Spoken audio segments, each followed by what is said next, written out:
মামা রোডে যাত্রী কম মামা, যাত্রী নাই। রোডে ঘুরতাছি সকাল থেকে, এই 150 টাকার মধ্যে কাজ করছি, 50 টাকা নাস্তা খায় ফেলাইছি। এখন আর যাত্রী পাইতাছি না, ঘুরতাছি। 450-500 টাকা গাড়ির জমা, কেমনে দেবো বুঝতে পারতাছি না। বাড়িতে বাজার নেবো কেমনে বুঝতে পারতাছি না।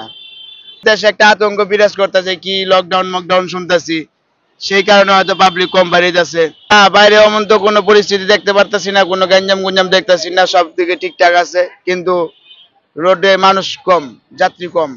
সকাল থেকে এই পর্যন্ত আমি মাত্র 50 টাকা রুজি হচ্ছে, এই 8টা থেকে এই পর্যন্ত সারাদিন কোনো ক্যাপই পাইনি। আমি যদি বাসায় যাবো কিভাবে আর কিভাবে কি করবো দিস পাইতাছি না। এই জায়গা বইয়ে 10 টাকা, এই জায়গা বইয়ে 10 টাকায় খালি ঘুরলে এমনিতেও খাইতে মনে চায়, কোনো কিছু পাওয়া যায় না আমার।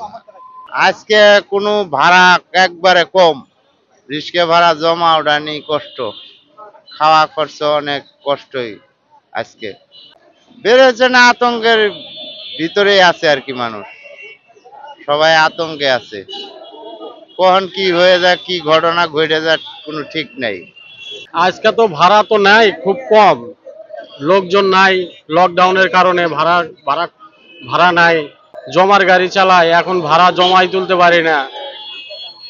এখন কি করব, মানুষ বের হচ্ছে না, ভয়ে আতঙ্কে যে কখন কোন জায়গায় কি কি হয় না হয়, সেই জন্য ভয়ে আতঙ্কে বাড়াচ্ছে না। রাস্তায় ক্যাব বলতে নাই, কোনো জায়গায় সব জায়গায় ঘুরতেছি, কোনো জায়গায় মানুষ নাই, কোনো মানুষ বাইরে হইতেছে না রাস্তাঘাটের বাইরে। আমরা সকাল থেকে বাইরে দিয়ে আজও পর্যন্ত 100 টাকা ভাড়া মারতে পারি নাই।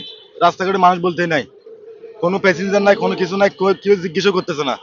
রাস্তা পুরো ঢাকা শহর ফাঁকা। লকডাউনের কারণে আজকে যারা দরকারি মানুষ তারাও পর্যন্ত আজকে বাইরে হইতেছে না।